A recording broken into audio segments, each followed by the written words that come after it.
Welcome back to Lantern Insights. Today for our full league we're going to be playing Mono Blue Lantern.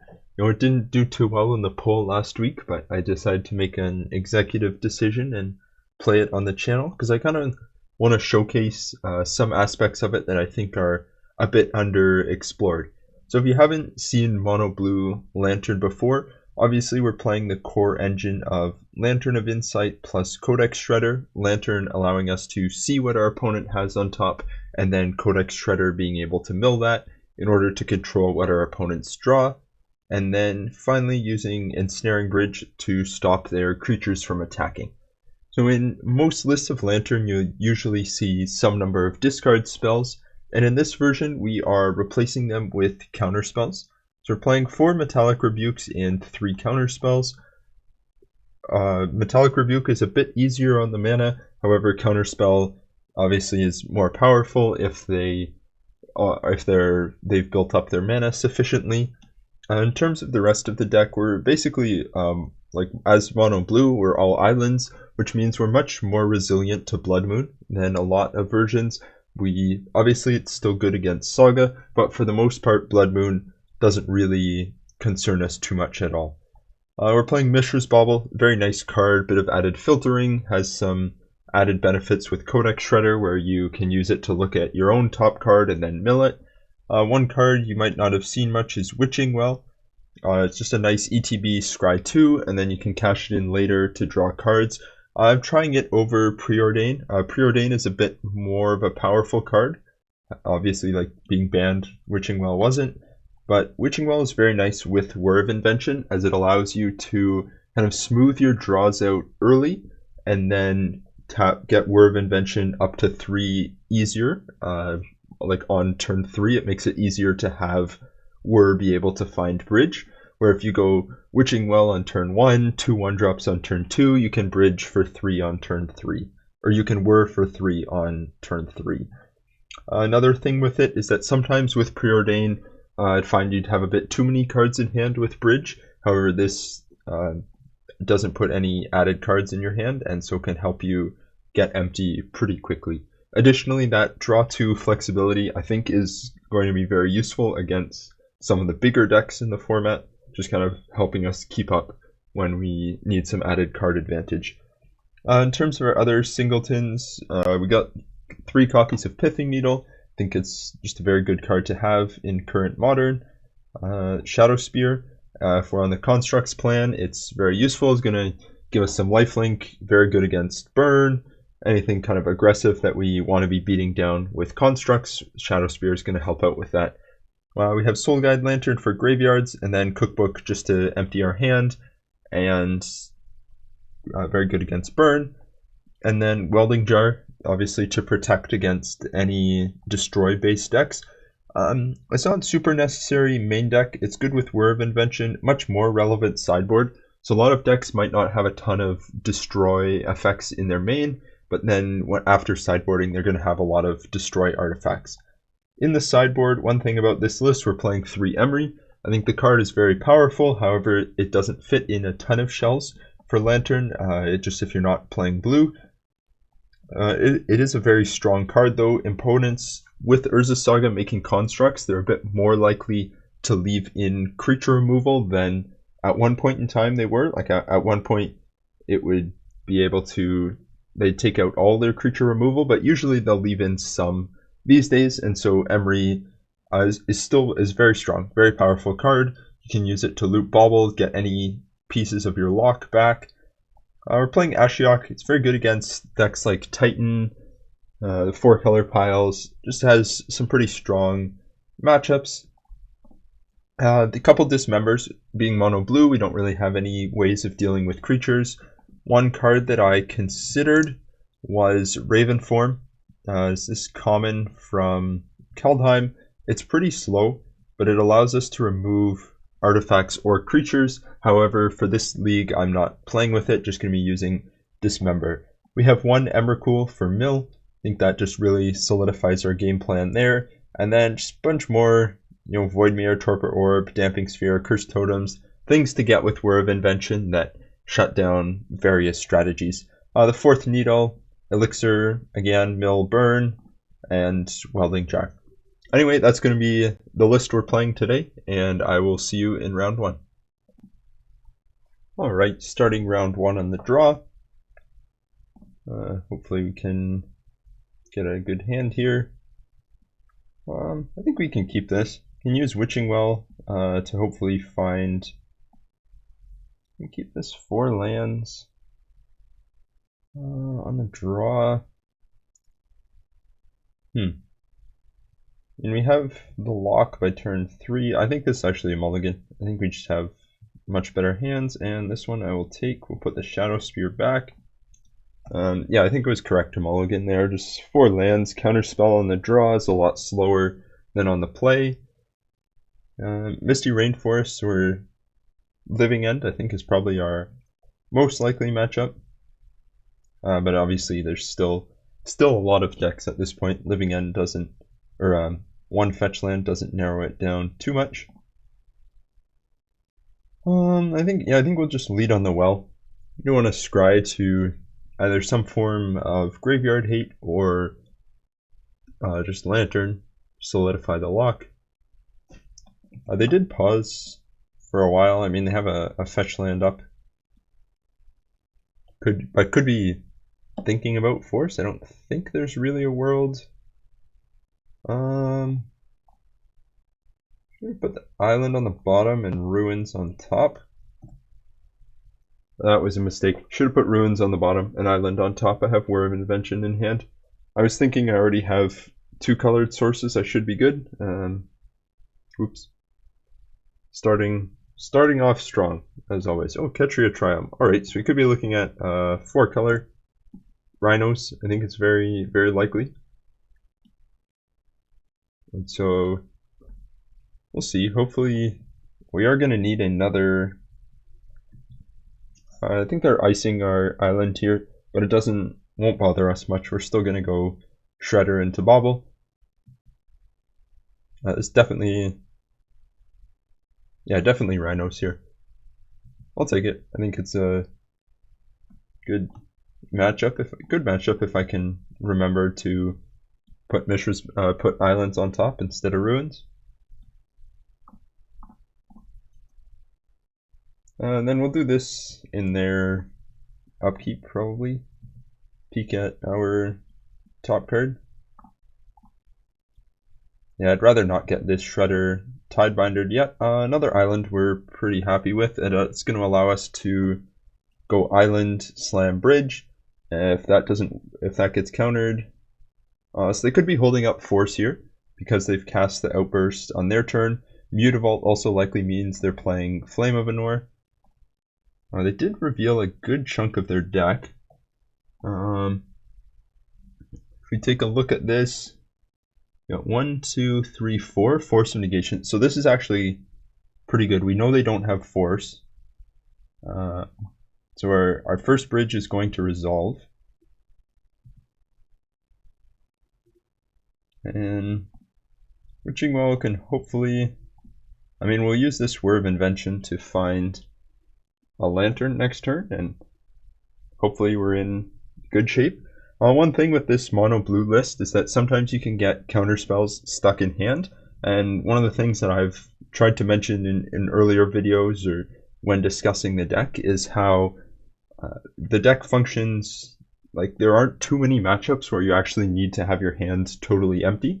So here, for example, like, we can have 3 cards in hand for probably most of the game and be in an alright position. If they activate Mutavault here, they probably have Flame of Anor.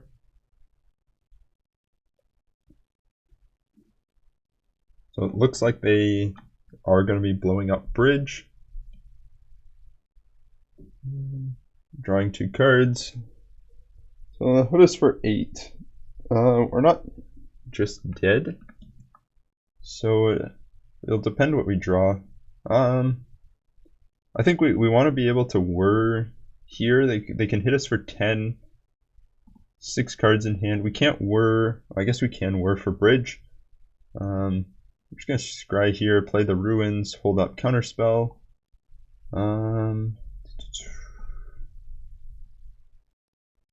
I might go top. Although if they have an answer for bridge, they're gonna have it regardless. So we're just gonna do this. Hold up counterspell, likely take 10 here. They fire up the mutavault. And Gemstone Caverns is a good card. Just 8, which means they could be playing Lorien Revealed here. I think we snap counter if they play Lorien Revealed. And this is unfortunate, them holding up everything.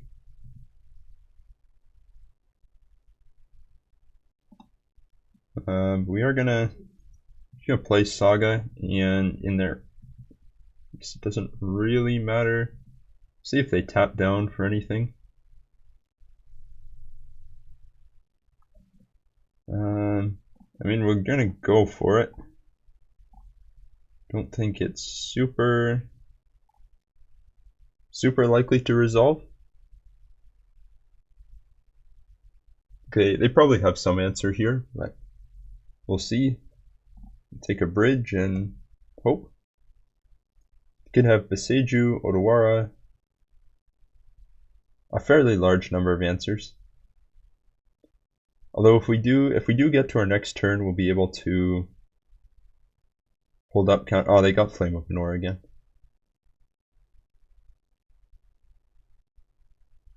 So firing up Mutavault, we are dead to this. And they had their double flame draw, and we will see them in game 2. Bit unfortunate there with the double flame. I'm trying to think if we. I don't think with double flame we can. We only ever have 2 bridge. It's hard for us to get to a spot where we can hold up counterspell there. So just a bit unfortunate. We're gonna bring in Welding Jar, Void Mirror, and potentially some number of Emrys. The rest of this I'm not really interested in. Could see maybe a needle. In terms of what I'm taking out, Cookbook is not very useful here. Soul Guide Lantern, additionally not a graveyard matchup. And then I think Shadow Spear can stay. If we can make big constructs, we can get in a pretty good position against them, as we can easily make 2 5/5s. We're going to trim 2 of these and bring in 2 Emrys. They'll likely have some removal left in, but I suspect they won't have. I suspect Dead Gone they'll cut, as they have a lot of sideboard cards for us. Obviously, something like discard in that first game would have been useful, as it's hard to. It's hard to hold up. This is turn 1 Emry, which they likely don't have an answer for. We're going to put back the second Shredder and just jam Emry on turn 1. Hope we can mill something relevant, be able to loop baubles, and let's see. Actually, be the first time in a little bit that I've played Emry on turn 1 out of Lantern, as I've obviously haven't been on too many mono blue lists recently. Bauble Jar. They did hesitate for a while. They could have force, either force of vigor or force of negation. We will crack Bauble in their upkeep. Just take a peek at what. Oh, they're drawing Boseiju. At least we know about it. Obviously not great that they're drawing it, but I think we have answers in the deck. Drawing a second Emry here obviously isn't great, but it will allow us to play Bauble, Odawara, Shredder, and we do have this Welding Jar for the Boseiju. So we're mainly just looking for a third land, and yeah, that's basically it. Mutavault, they're likely holding up Fire Ice here. However, if they go to tap down Emry, we can just use it in response. Metallic Rebuke, I actually don't hate drawing that here. Being able to stop them from getting Rhinos, I think, is pretty valuable. What I would like is a land, though. So this one we will use a bit more aggressively. And I wonder if it's actually worth it. We're going to run out a second Emry. Hopefully give us a few more options for what we can have in Graveyard. And they're going to play Mystical Dispute. We're not going to counter back there. It's just to mill some extra cards. We're not too worried about it. We'd rather them think we don't have a way of countering back and be able to get Rhinos. Like if they play Shardless Agent here, I want to be able to use Metallic Rebuke on their Rhinos. They play the Boseiju. This is very good for us. We're going to bauble ourselves. I don't totally want to tap the Shredder. Oh, I think I have to. So this does give them a window to... Well, they don't use it.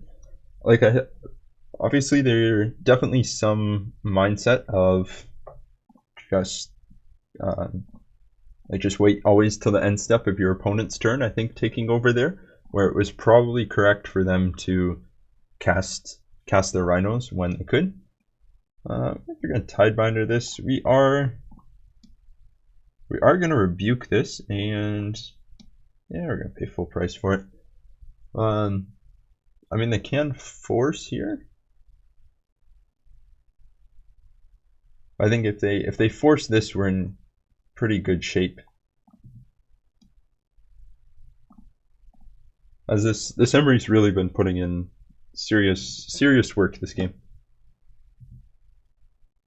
And I think we'll now start to use Bauble on them to kind of get a mini lantern. We have we have all the pieces that we need. Flame of Anor. Okay, we're looking at the cards and we are milling that card.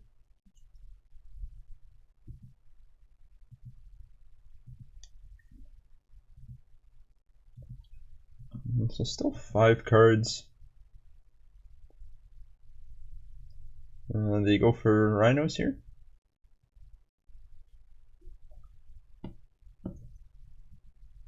Yeah, so they are going to get some Rhinos. 4 cards. 24 in the revealed. We see 1, 2 Force of Negations, 1 Force of Vigor, and 1 Flame of Anor. I think we already knew about 1.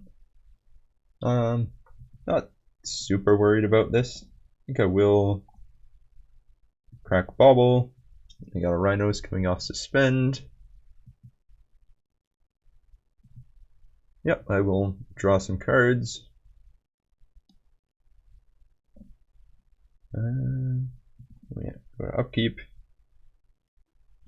Right, we may have to slow down a bit with these Bauble loops. As it is going to be a bit harder to empty our hand for Bridge. Let's see if they... I think we're just going to jam Bridge here. If they... Okay, now we're looking for Needle on Odawara and Lantern of Insight. Yeah, once again, we're in fairly decent shape. So them. Oh, right, they had Rhinos already. I did know about that.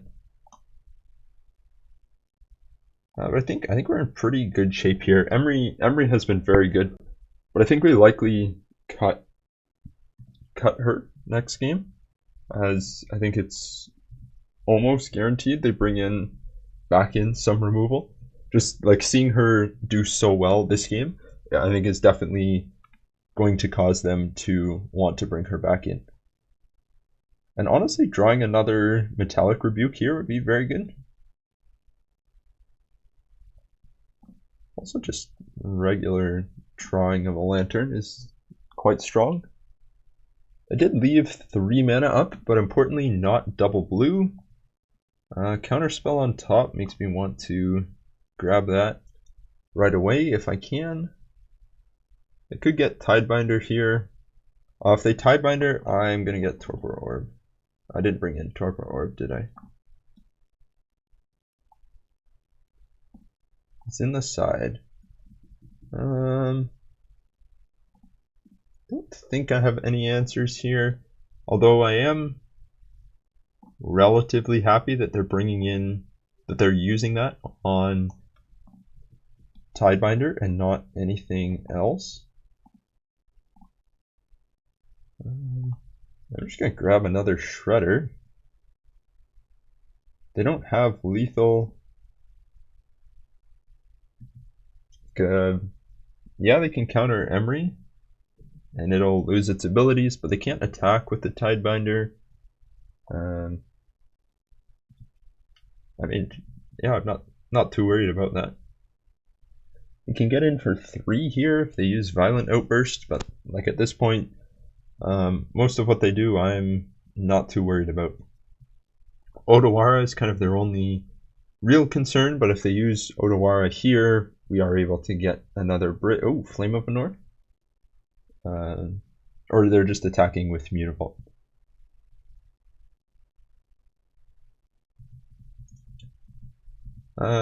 Yeah, we take 4. And we're gonna play the land and then just hold counterspell. They don't have a single 1-power creature in their deck, and so we'll be in good shape. Needle on top. Honestly, somewhat inclined to just take another 4 in order to naturally draw that needle, as I'm likely getting another Codex Shredder with Whir of Invention. And this counterspell is going to basically exclusively be saved for either Flame of Anor, Force of Vigor, or Lorien Revealed. I think those are the only cards that I would be bothering to counter at this point. And them drawing a Mystical Dispute, I am going to mill it, but more so just to get their mill clock going a bit, as I'm not really too concerned with whether or not they have that right now. And with Welding Jar, the needle will be on Odawara, obviously, and I believe they do know I have Counterspell here, but we're in very good shape. That Emry draws what, like an extra 5-6 cards, something like that. If they have another Tidebinder, it's maybe not great. Maybe we might swap the Emrys for Tidebinder next game, or sorry, for Torpor Orb next time. Just to, let's see if they use anything here. If they have an Odawara in hand, they will likely fire it off. Soaring City. And we only play 1, so once we've played it, we're not worried about needling it. And it's also not a card that comes up a ton for us. Just can have some minor applications here and there. This time, if they fire up Mutavault and go to combat, I am gonna cast Whir X=1. Just grab another Codex Shredder, and the game should be locked from there. I mean, just being able to hold Counterspell up, like we know. I don't know exactly how many unknowns they have in hand. That's part of playing this version, where they. Yeah, we're just gonna auto yield to these abilities. When you go to combat, we can cast Word of Invention. Do 3. X is currently 1. Obviously leaving up mana for Counterspell here and just making their entire board be unable to attack. And another Pithing Needle on top. It will go on Boseiju, but I'm not really worried about Boseiju here, as they've already played 1, and I think they would have used their other one much earlier if they had it in hand. So, and with Welding Jar, additionally, we have a lot of protection against that. And at this point, it's just kind of the mill them out. Oh, that was right. That was on their turn. And Pithing Needle. You could go for the "you are already dead" here. That's a valid line. Do they have another Boseiju? Violent Outburst. Not really worried about that. Yep, make all the rhinos you want. And give your creatures +1/+0. Don't know why you thought Pithing Needle stopped Violent Outburst, but Seiju Who Endures. The one unfortunate part here is that not completely knowing what's in their hand, I do have to be a bit cautious. I can't just completely pass through. So it's going to take a bit of time to mill them. But that's a problem for game 3. We are up for 2 seconds on clock, which I guess is something. Odawara we can let them have, but we will likely mill it anyway because we want to get them milled out. Come on. And I'm going to leave up 1 mill rock at any time because I don't know. They could have Fire Ice in hand. Again, I think most of this they play out much earlier, so I don't think they realistically have it in their hand, but I wouldn't want to throw the game just because I got a bit greedy. I guess I could use Codex Shredder to get back an Emry. I want to hold up Counterspell for the rest of the game, but if I draw another land, I will probably Codex Shredder back this Emry to Legend Rule this one. Yeah, at this point we're just milling them to mill them. And we are falling a bit behind on time, so we're going to have to be a bit conscious of that. As they do seem to be passing through pretty quickly. Take our attack step off.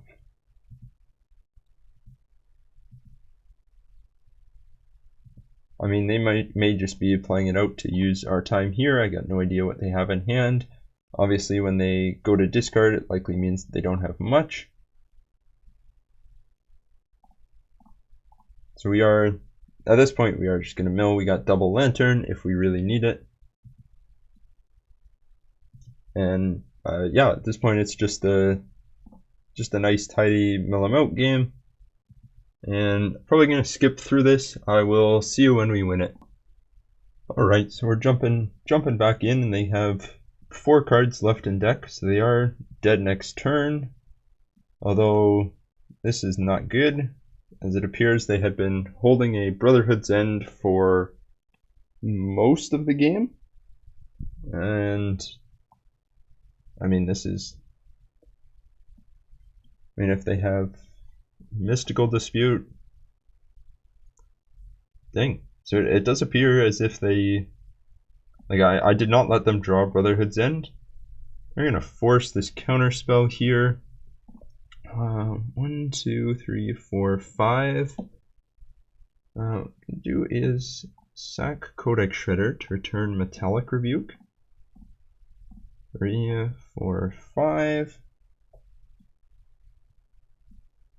And then going to try to counter directly the Brotherhood's End. I mean, they were clearly holding Brotherhood's End for basically the entire game. Rebuke the Brotherhood's End, tapping those 2. They can't have another. This does not have a luck counter on it. So they did. Oh, right, they concede. So they did leave all their colorless mana open. Kind of interesting to wait until right at the end to use Brotherhood's End, like this was their last possible turn. And I guess they had another answer in hand for whatever ensnaring bridge I saved with Welding Jar. Maybe they didn't know I had Welding Jar.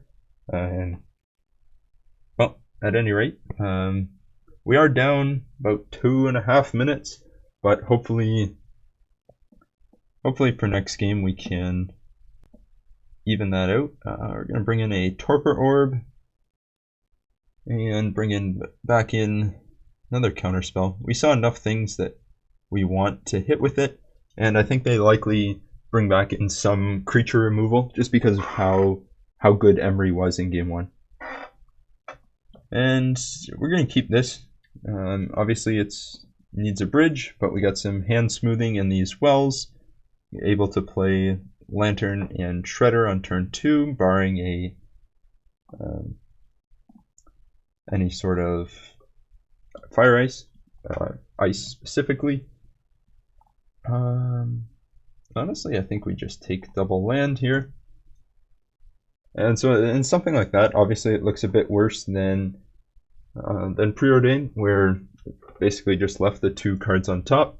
But I'm fairly happy taking double land here. Oh, them playing Odawara is a very good sign. Likely means that they are icing our land, though.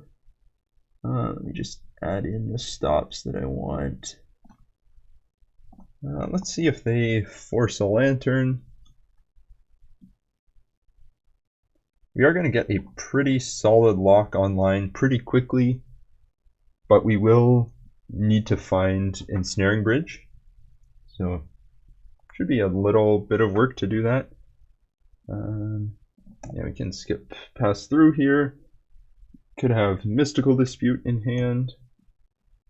Foothills and Mountain. We're just going to pass. We want to draw this land. We're likely just going to play the second Shredder here and hold up Counterspell. Drawing another land is not ideal, but we can hopefully get rid of it with Shredder, as we will be digging for Bridge or Word of Invention here. Although if we can Counterspell, them cycling Lorien Revealed is great for us. We'd much rather them be cycling it than using it to draw cards.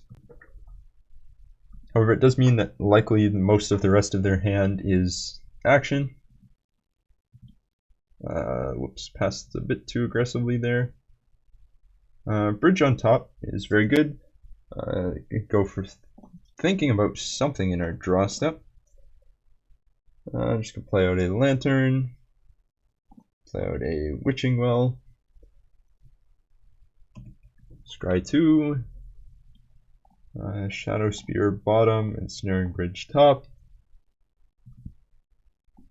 And from here, kind of have to hope that this Counterspell can beat whatever they have in their hand in terms of hate.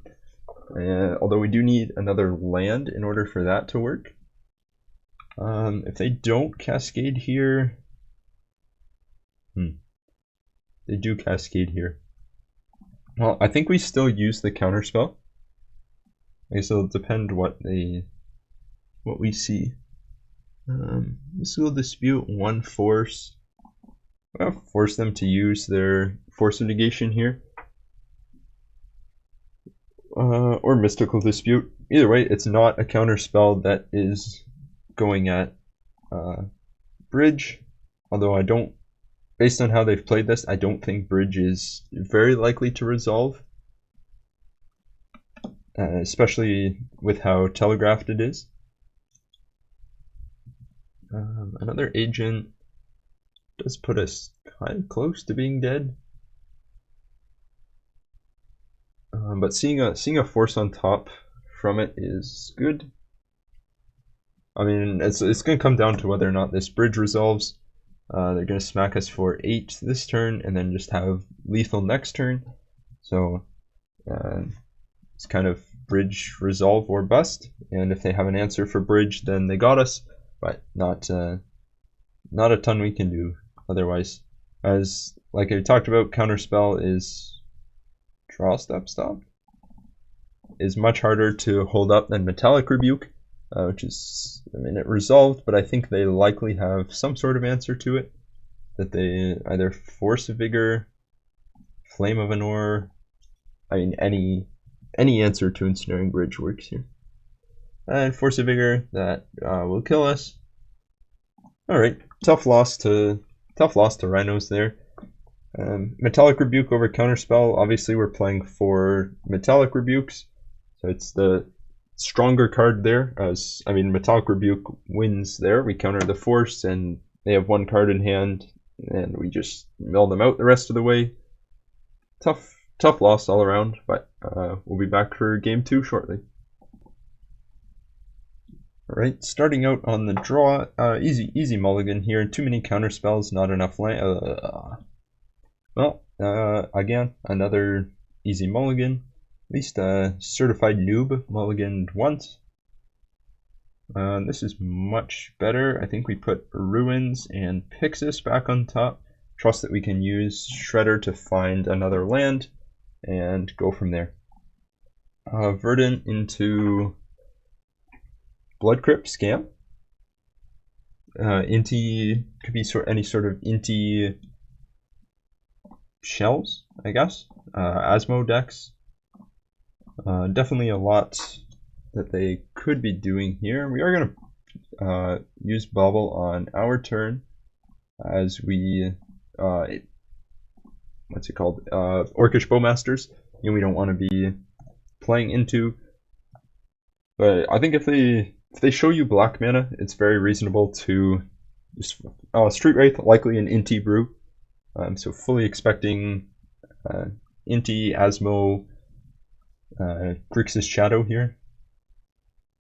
Dotsies, double Shadow.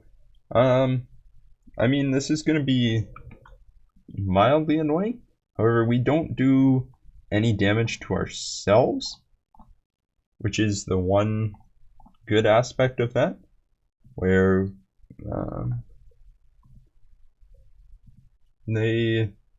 all the damage that happens is going to have to be self-inflicted from their point of view, as we are just not going to attack them. But obviously they run fetch lands and things like that for that reason.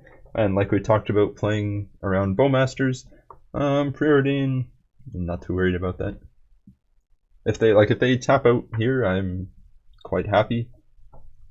It will be interesting to see what they top bottom. One top, one bottom. Looks like they put Bowmasters into hand. They can hit us for 8 here. I mean, if they're holding up a counterspell, we're in kind of rough shape. I think we'll wait for them to tap out for Bowmasters and then go for the bridge here. Perfect. Exactly as planned. Improvise X equals 3, and with a fatal push on top, we don't have to worry about using any of our codex shredders. They could have force of negation here, but I think it's very unlikely. And correct. And now K Command or Flame of Anor are kind of the only 2 cards that they can have, and I don't think either of them is. I mean, they K Command probably more than Flame of Anor, and they are drawing double fatal push.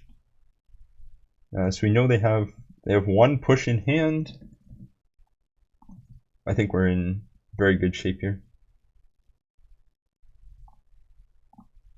And we're just gonna play Cookbook. We actually just discard the Odawara. Have the life if we need it. So just pop it now. And then with this Saga, we'll be able to make blockers if they ever find an answer for bridge. Although I am somewhat interested in just never making constructs so that they don't think of that as a line that we have. Oh, I forgot to use shredders there. Sorry, sometimes I skip through phases a touch too quickly. Just gotta slow it down a bit. We are gonna mill this Dothy in their upkeep as we don't really want them to have it. Not dead after all, we are fine with them having, and seeing that I think makes it somewhat likely that they are on, possibly have Grief Scam buried in this shell somewhere, and we win here. Alright, it was nice that they conceded quickly. Hopefully this is a shorter game than round 1. In terms of removal, we're going to bring in Welding Jar as it shuts down K Command, Flame of Anor. It's kind of their 2 main removal spells.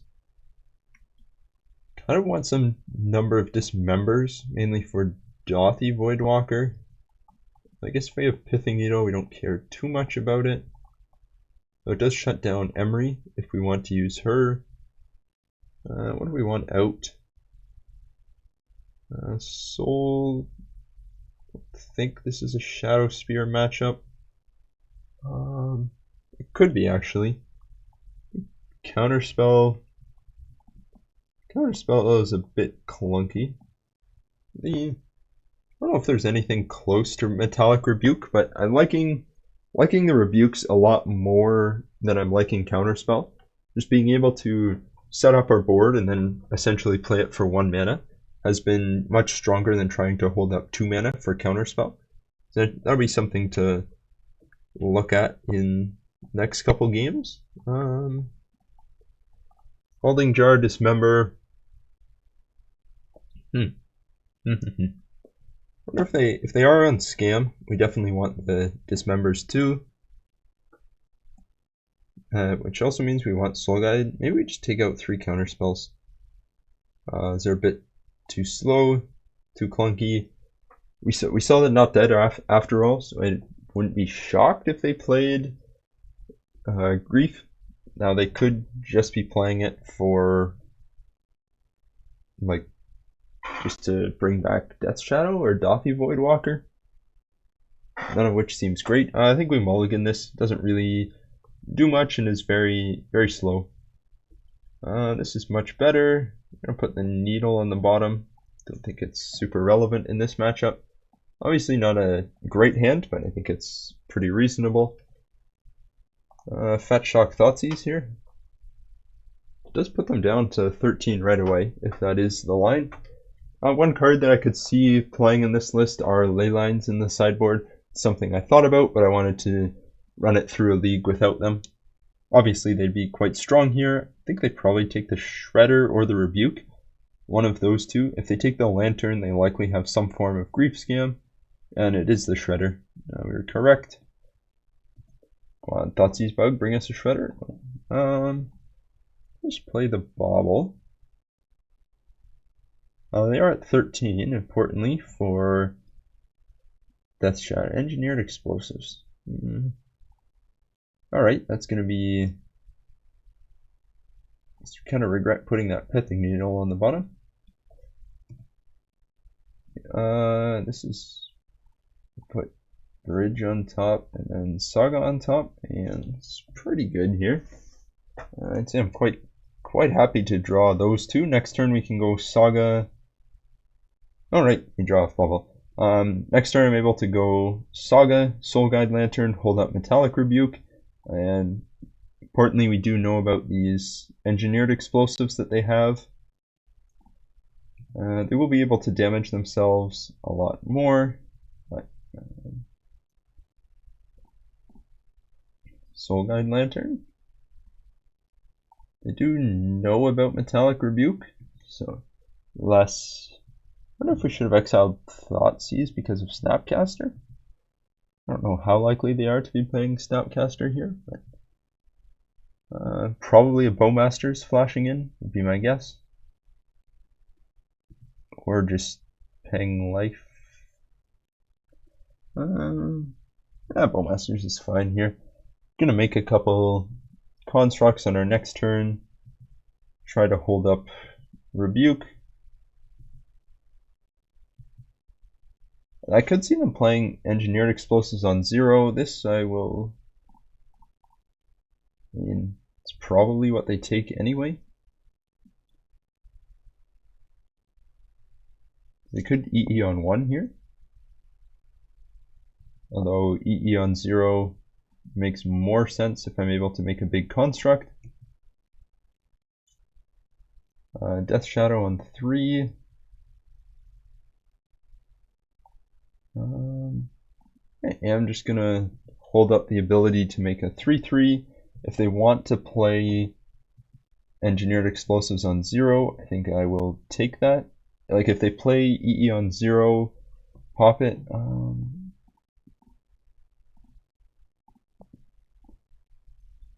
I am going to make a dude here. If they swing with everything, I will block the Bowmasters here. If they have Fatal Push, they have Fatal Push. too worried about it. If they have not dead after all, I'm also not too worried about that. I don't think it's super easy for me to get blown out. If they have not dead after all, I pop the Soul Guide Lantern. Otherwise, I just kill the... And they have a 6/6, but... Make another construct that's 4, get a 5 off the needle for engineered explosives, then play Lantern to make this into also a 6/6. Yeah, I don't hate that. And if they then have an answer for it, I can play Bridge next turn. Ooh, they got Tidebinder. Yep, Tidebinder's pretty good against this. So we know they have EE and 1 mystery card. What do they counter, actually?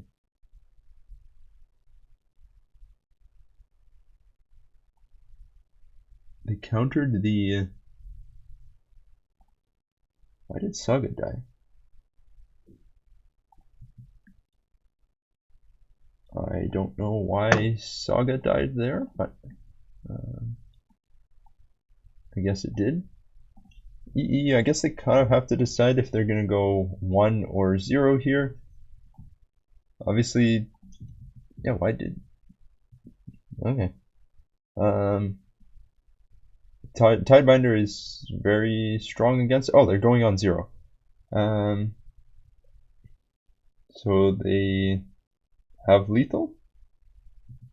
They have Bowmasters. And this is puts me down to 1. Which is pretty good for them. And if they have Stubborn Denial... They got Stub, they got it. We'll play a game 3. Otherwise, I will be sacrificing Lantern upkeep as I can't let them have... Cancel. Can't let them have Bowmasters here. Also, this Dismember is going to somewhat rot in my hand. And let's see, did they swamp? This is good. I mean, if they have a Bowmaster here, Grief I don't particularly care about. I don't love drawing a Dismember. I think we sack here to draw. Word of Invention is pretty good, likely getting a cookbook off it. Or a Lantern, I guess. It will depend on what I draw here. And I think I hold it up for now.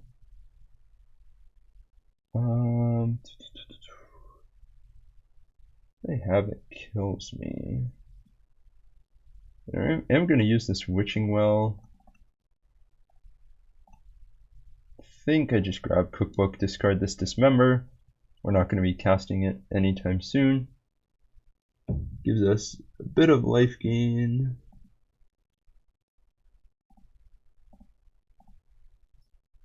And let's see. I mean, we are basically in top deck battle here. Witching Well will be able to draw some cards at some point. I mean, they either draw Bowmasters or an answer for Bridge. Additionally, they will likely have some form of counter magic here that they could be loading up on. We'll put Island to the bottom, Lantern on top, gain our life, and pass through. Top deck wars with Lantern. I think I'm happy enough getting to this spot against Shadow. We have a lot of top decks here that just win us the game. So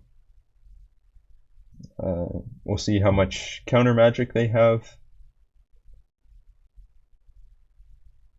I mean, it's still very dicey for sure. Urza Saga is probably our best draw. Stubborn Denial on Lantern. Urza Saga, Academy Ruins. Either of those I'd be very happy with. Word of Invention to use on their turn.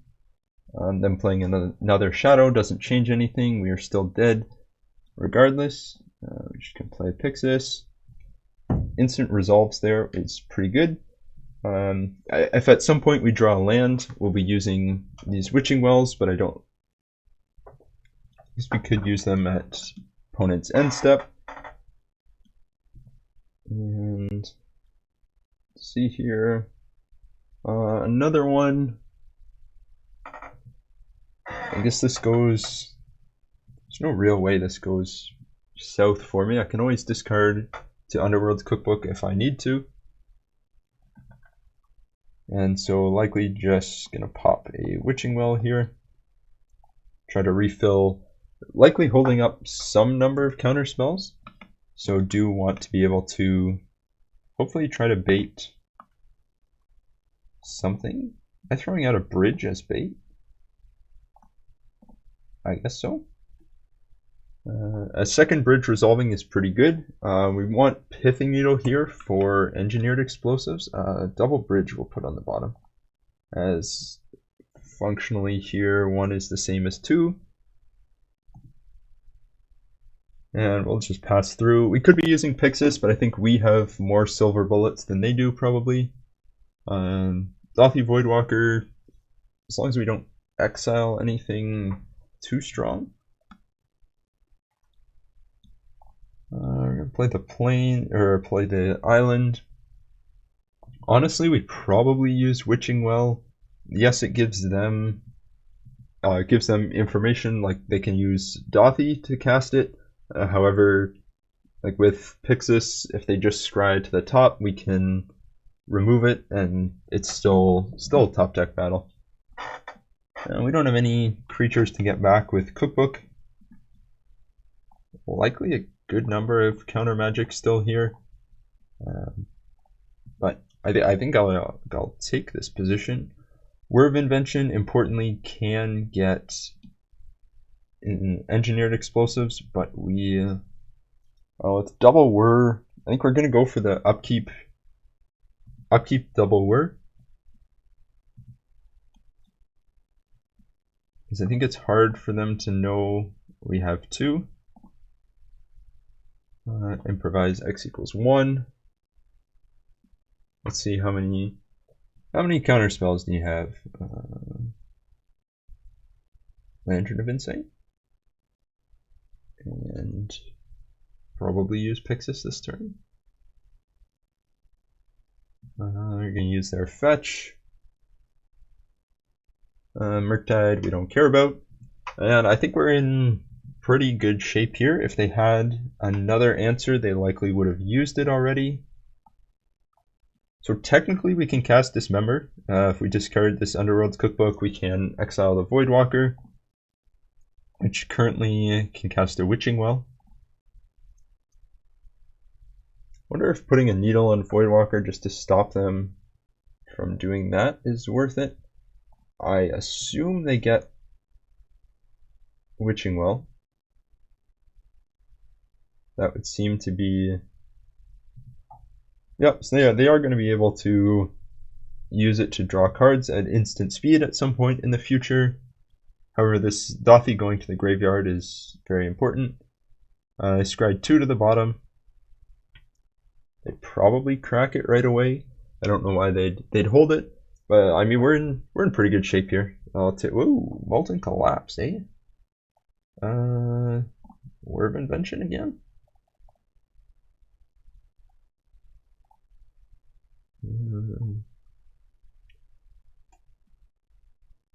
Let's see what you got here. Just to get another one. And use the one that's being destroyed to make you shuffle. And yes, I would much rather you have a random land than a... at 7/8 mana. So we're gonna... no, we've already played a land. We're gonna play Bridge out here. Still in pretty good shape. They got one instant speed draw. However, this isn't a deck that has a ton of real threats for us. I guess we could have used that bridge to discard to gain 3. Probably would have been a touch smarter. They're going to draw 2, hopefully. Okay, Bloodstained Mire, being the second card they drew, is very relevant here. And from here on out, we're going to Grixis. And then we're going to get to draw 2 before they can. I mean, they don't have Engineered Explosives in hand, but we can probably force a fetch land crack by casting this Pithing Needle. Play the land. Yeah, we're in pretty good shape here. I think in the nature, I'm gonna name Engineered Explosives. In the nature of time, obviously it's getting to be a pretty long video already, likely will be a long league, so I'm just gonna skip forward here. I don't have the full editing prowess to speed this up. It's easier for me to just pause the recording and then start it back up, so that's what I'm doing. But I will see you guys when we're hopefully won this game. Alright, they conceded very quickly. I realize that when I say, well, I'll see you in a little bit, for you guys it's about like 3 seconds before I come back. Here, one thing I would like to point out is that they were cracking their marsh flats in their upkeep, where, so like they would crack the fetch land in their upkeep right before they would go to draw, which is either their upkeep or like my end step are kind of the best spots to do it. If you do it in your upkeep, sometimes people will yield till end step on their turn, so you can sometimes get people like that. Obviously, I've played enough Lantern that it's not going to work here, but just something to watch out for, where people will usually try to crack their fetches on their upkeep, and that is very much the correct way to play against Lantern. Here they conceded. I guess their hand was not anything that was relevant. We're 1-1, and I'll see you in round 3. Starting round 3 off, mono blue Lantern on the play here.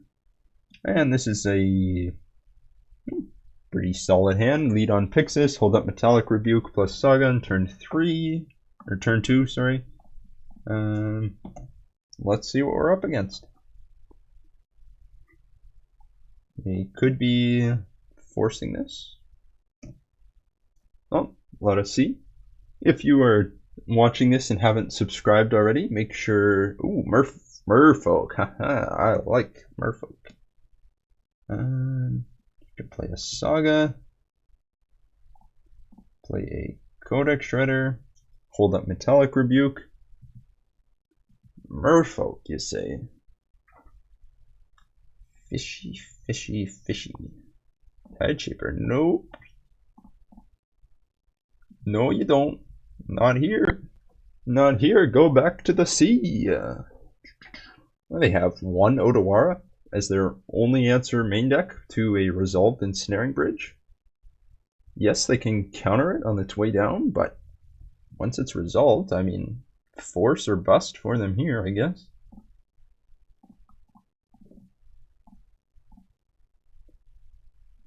Ensnaring Bridge. They don't have force. I mean, I'm fairly certain this is basically good games.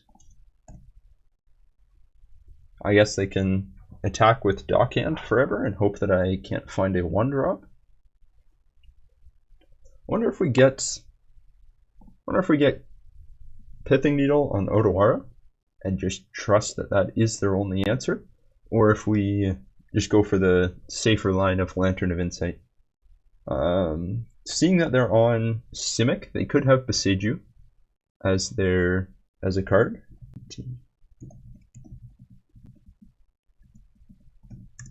Ooh, they're on this combo Merfolk.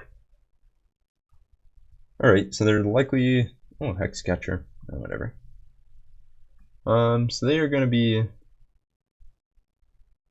looking to use Changeling, goes infinite with something. They do have a few recent 5-0s from January with Merfolk. It's the Changeling plus Pilgrimage is pretty strong. Importantly, they have the Tapper that gives flying, and not the Tapper that mills a card. And it does appear as if one... Well, this is a mono...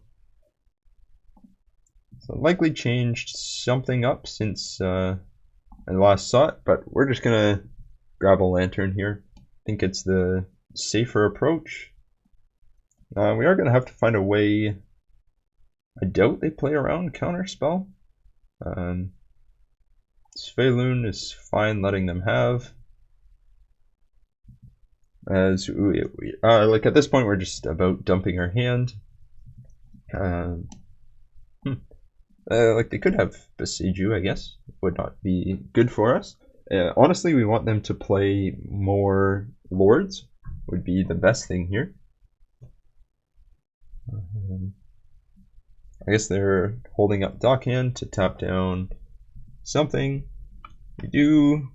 We're kind of under a bit of pressure here. Although them casting basically anything is good for us. Silvergill Adept. I mean, we are going to counter it just to get the counterspell out of our hand. This isn't a deck where they have many main deck cards that we really care about. And so getting that out of our hand is more relevant than holding on to it for something better.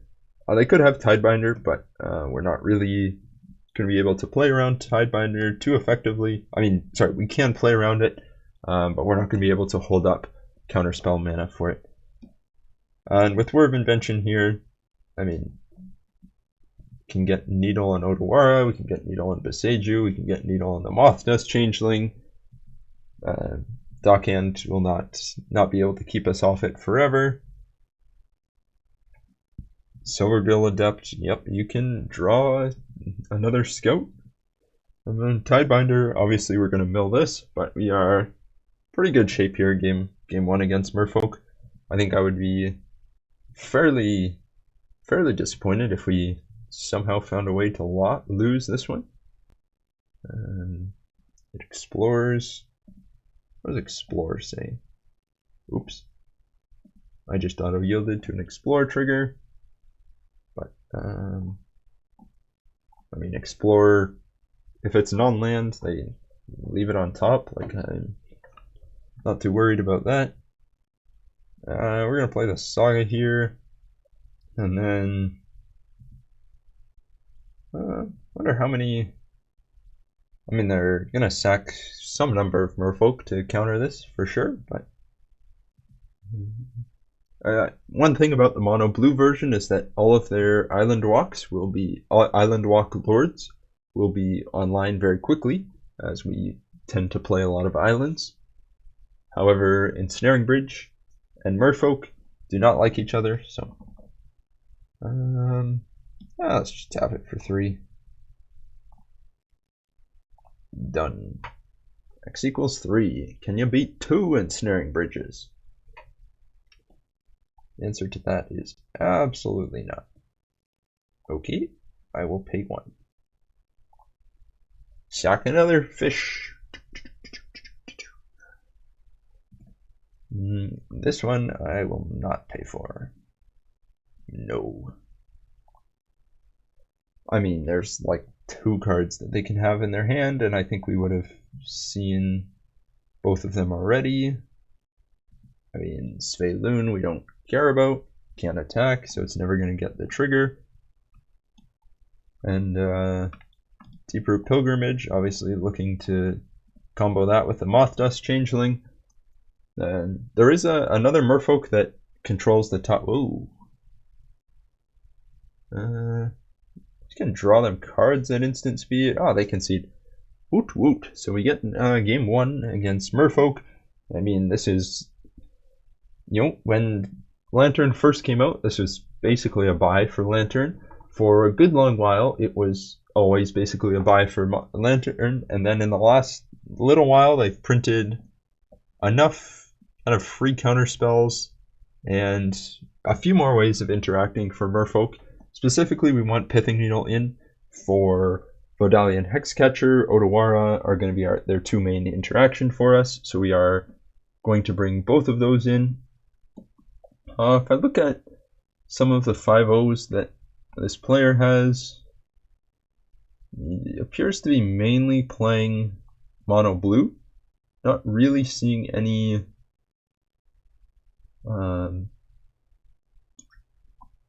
they only have two 5-0s this year, and their last result before that was in 2019. Both of their ones this year are with Merfolk, playing the Pilgrimage, but they don't have any with the green cards, so I think we'll not worry too much about what their other finishes look like.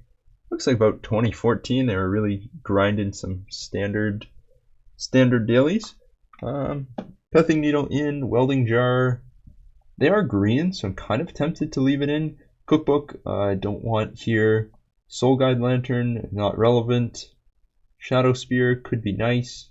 Maybe bring in an Emry.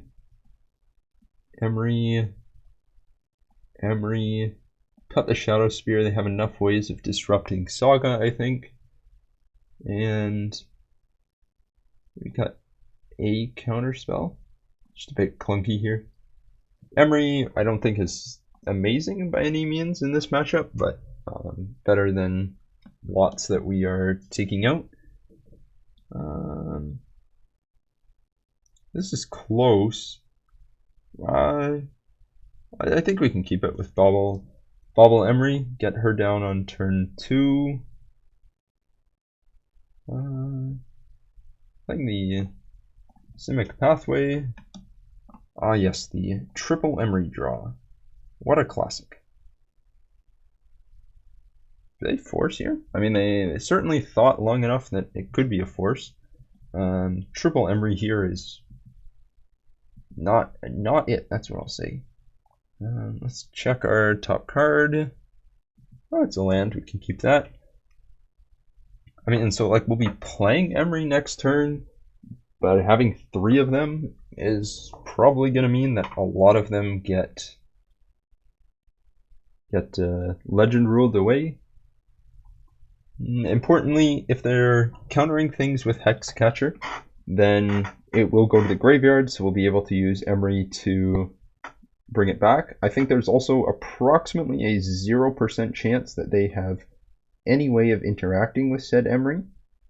I would be stunned if they had some way of interacting with her.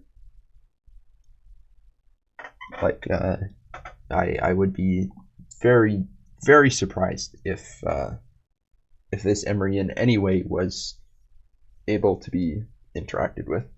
Like, Dismember would be their only removal, but there's no way they bring in Dismember for us. We are going to run into a bit of trouble here if we don't find lands, because they are going to be able to put decent clock on us.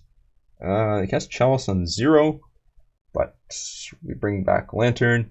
Ideally, we'd like to force them to kind of use most of their board every turn. Here they're going to tap us down with Dockhand. We're going to yield to that. Yep. I mean, they are going to pressure us. Hopefully we can pull a land here. Saga is a land. That counts. We're going to get Lantern. I don't think they have cast Lantern. I mean, they can start sacking some fish to counter that. And we hold up. No, I think we'll hold up Metallic Rebuke here. We're in a pretty, well, not amazing spot, I guess, but the Rebuke is pretty good. I don't want them to have 2 of these. So if they want to counter back, that's not a counter they're using on Ensnaring Bridge. And I'm totally fine with them sacking. No, I will not pay. I mean, if we will be getting a Pithing Needle for Hexcatcher off of this Saga, as we kind of really need this. Kind of need our spells to resolve. I guess them holding up the dockhand every turn is not ideal, but I think it's actually correct to mill the shredder here, as we really need another land, especially if they have double. Like, we can always, if there's not a land under it, we can always get another land. This needle here, they are probably incentivized to sack their entire board to deal with that. Which land are they tapping down? Saga. Yeah, that's what I would expect. Again, this is going to be another matchup where it comes down to, do they have Force of Negation in hand? I wonder if it's correct to keep them off blue cards for that reason. How much of your board do you want to sacrifice? Yeah, no. No. I'll just let it happen. I can get another one. I think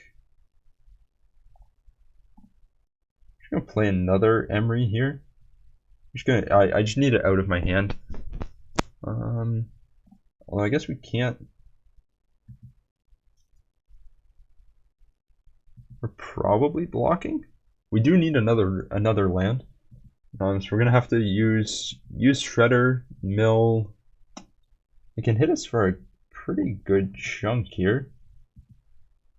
Just give me, do they have Force of Negation, counterspell, either of those in hand, and can we find a land? Importantly, now that they are up to 3, if we do get a land, they won't be able to attack with any of these. Yeah, we are just gonna chump. We are, nope, cancel. Go to blocks, block, take a bunch, and hopefully there's a land under. They are gonna tap down something. Ooh, they tap down an island. Actually very smart from them, as if we have Word of Invention in hand, counterspell.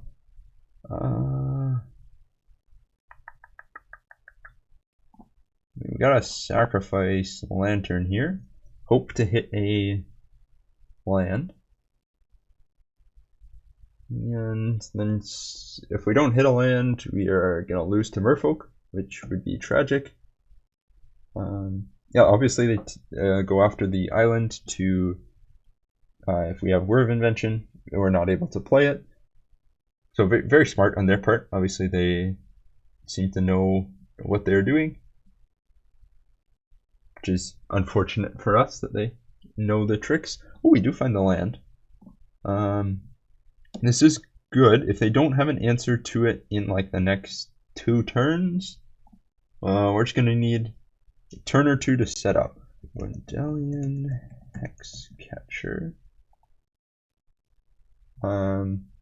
Yeah, so we name that. Do they have a force here? Land. Thank you for playing 2 lords. Can hit us for 4. Come on, no force, no force. No force. Alright, so we need 2 cards in hand. They could have a Boseiju or Odawara. So they have Boseiju.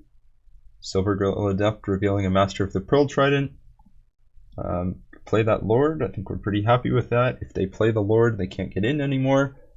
And from now on, we can start holding Metallic Rebuke up, but I think most of their interaction is going to be in the form of activated abilities and not spells. Oh, they're going to keep tapping our lands. Lovely. Honestly, maybe we put a Pithing Needle on the dockhand here. Drawing an island, pretty fine with that. Our third Emry actually seemed to work out alright. But next turn we probably get a Lantern. And I'm just going to hold up Metallic Rebuke. If they try to I mean, I don't think it's gonna go after much. We are very dead if they can answer Ensnaring Bridge. 2 cards in hand, one of them is a Master of Pearl Trident, and they're just passing here. And looking to be in pretty good shape. Holy smokes, still tapping our lands. Come on, buddy, we got nothing. I mean, the difference between 3 and 4 here is exactly that. I think we just play out a second bridge. It doesn't let us hold up Metallic Rebuke, but we do want to be empty-handed, as if they attack with double Hex Catcher and then flash in another one, we are in trouble. So we are kind of forced to chump with Emry if they attack with double Hex Catcher. We're not able to hold up enough mana to stop them from what's the 2 mana instant that returns all artifacts? Hurkyl's Recall. They could have here. Obviously, that would be very strong against us in this situation. Yeah, so I guess, kind of poo-pooed their tapping our land, but it was pretty relevant that game. Tap the land, tappity tap tap. And I think as long as we don't draw another Ensnaring Bridge, yeah, perfect. So let's see if they have counter magic for Lantern. As Tidebinder, eh? This is worth Metallic Rebuking.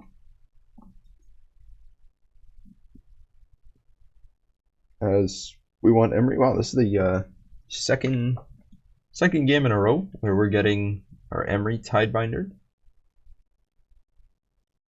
Yeah, so obviously Tidebinder, Vodalian Hexcatcher, Force of Negation, a lot of new tools that Merfolk has gotten to fight against us. But unless a Chalice on 0 is a wild decision to me. Okay, there are 4 Caverns in this deck. Congrats. You put Chalice on the wrong number, so you only have yourself to blame for this one. How am I keeping in counters? Don't have anything else to bring.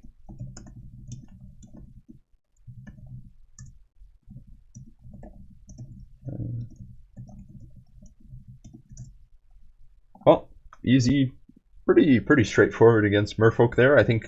I mean, they obviously didn't want our Emry loops, and that's why they put it on 0, but I mean, Chalice on 0, we don't really care about. It does shut down a few 5 cards in our deck and the Emry loops, but other than that, doesn't really matter. Well, that's a nice, good start with a 2-1, and I will be back for round 4.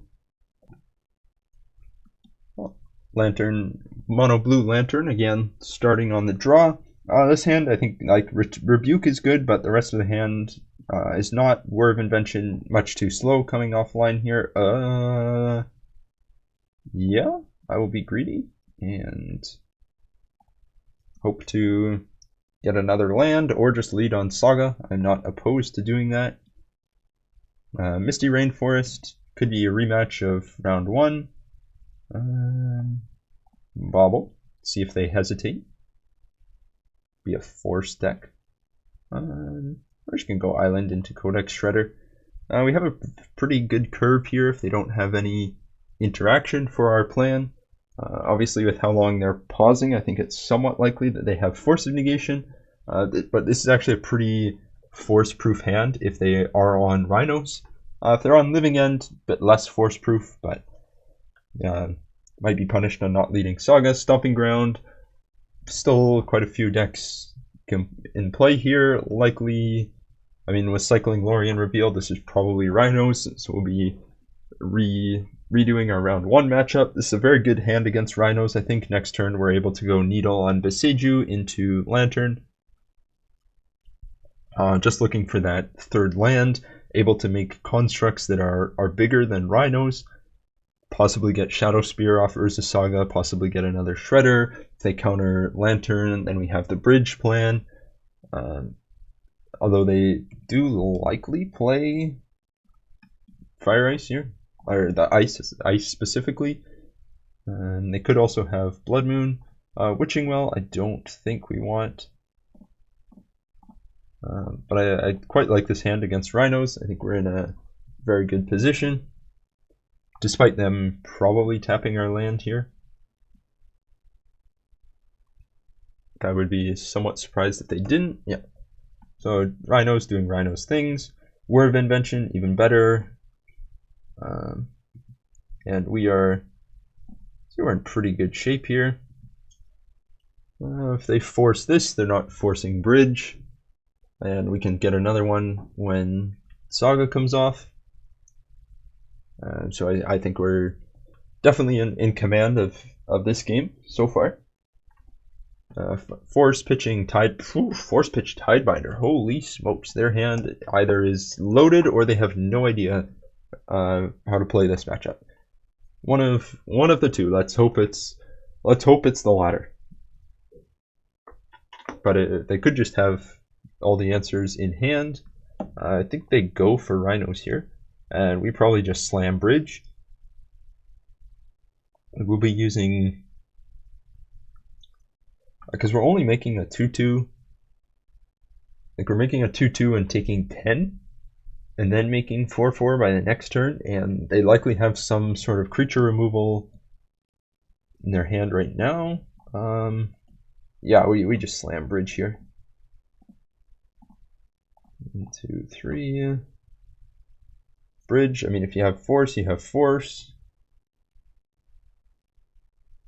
If you have Beseiju, you have Beseiju. Next turn, we're gonna get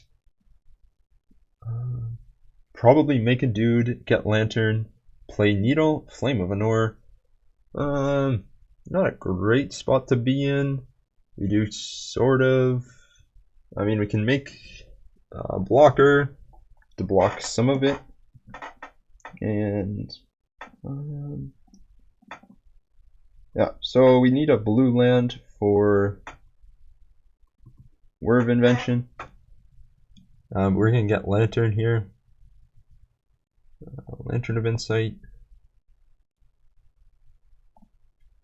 Violent Outburst, good to know about. Bauble does not cut it, so we're going to have to mill it.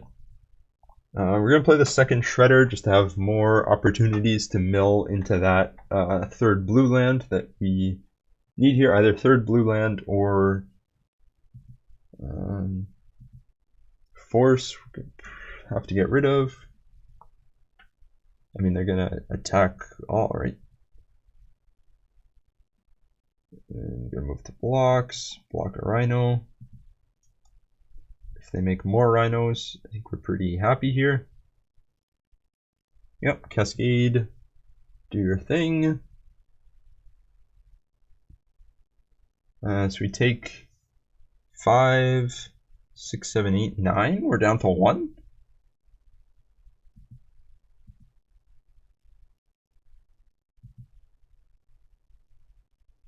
Yep, down to 1.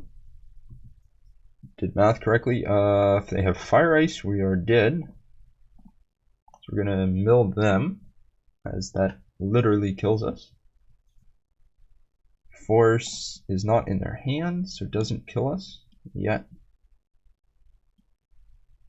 Bauble, not good enough. Do have to be kind of careful. Bauble, Shredder isn't good enough. If we draw land here, I mean, we have to. Alright. And, oh, shoot. I thought Saga was on chapter 3. Is there anything here? We can only cast Word of Invention, X equals 2. I don't think we have anything. Just gonna double check our list quickly. At X equals 2. Yeah, we got nothing. Well, that is a tough way to lose to Rhinos. Kind of had to use the second shredder.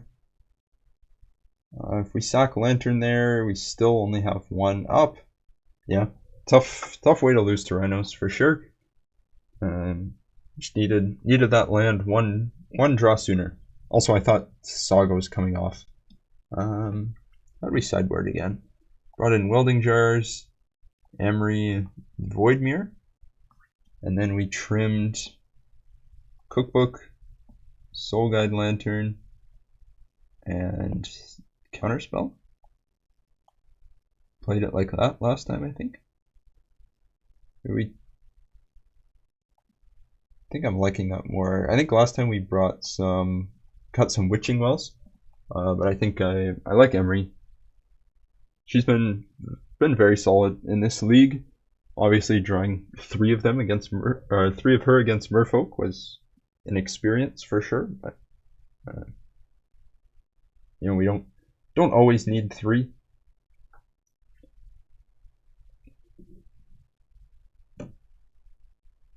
And yeah, like we said, they probably board out lots of their creature removal. This I will keep. Got some nice hand smoothing, word of invention. Only thing that can make this a bit better, I would say, would be Urza Saga. We'll play the well on turn 2. That'll kind of be what we're definitely hoping to hit Saga here. I mean, like if we hit Saga Lantern would be perfect. This is going to be a bit of an uphill battle with this hand. I guess another Emry wouldn't be too bad. They're going to lead on suspending Rhinos. Not too... bridge on top, actually I'm going to leave that. That's very relevant, just to play out. And here, witching well. We are going to get up to enough mana. Whoa. Yeah, we're going to get to enough mana to cast it. So I think we're in good shape in that department. We're just going to be able to kind of play bridge a couple turns in a row functionally, and then hope that they don't have too many answers to it. Force of Vigor obviously is the worst blowout, but Force of Negation we can fight through. We're going to play Saga. Real bad if they have Force of Vigor, but I think we play more so around them having Force of Negation than having Force of Vigor, which could be incorrect. Like they obviously can have both. I think they're definitely thinking if this is bait or not. I mean, I'm tapped out. I can have anything else. Force pitching Shardless Agent. I think that puts us in a relatively stable position. Maybe means they're less likely to have another Cascader in hand. If they fetch a basic here, we will be worried about Blood Moon, but we're not too worried here. Just mill ourselves for 1 and then pass through. Definitely going to be holding up Word of Invention plus making a construct, likely just making a construct. As you know, the flexibility of Word of Invention being instant speed is very strong. Like very, very underrated part of the card. Just gives you so much flexibility. Tidebinder on that trigger would... Oh, we forgot to bring in Torpor Orb. That is one thing we talked about in round 1. Hopefully we can make it to a game 3 to make that adjustment. And importantly, these constructs that we make here are going to be bigger than Rhinos. We could just go for bridge while they're tapped low, but I think it's likely that they have some form of interaction. And to be honest, like I'm just going to take the hit for 8 and get to a point where I can start eating the Rhinos.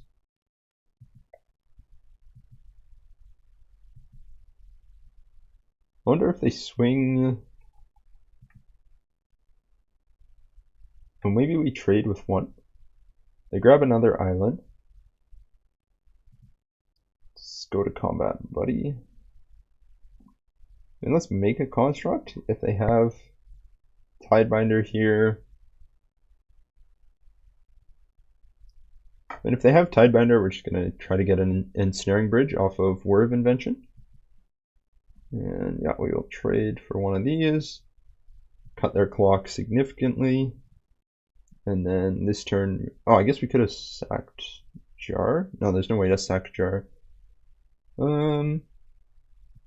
Honestly, that probably hurts them more than it hurts me. Obviously, it's not good, but I'm not too concerned with that. Emry.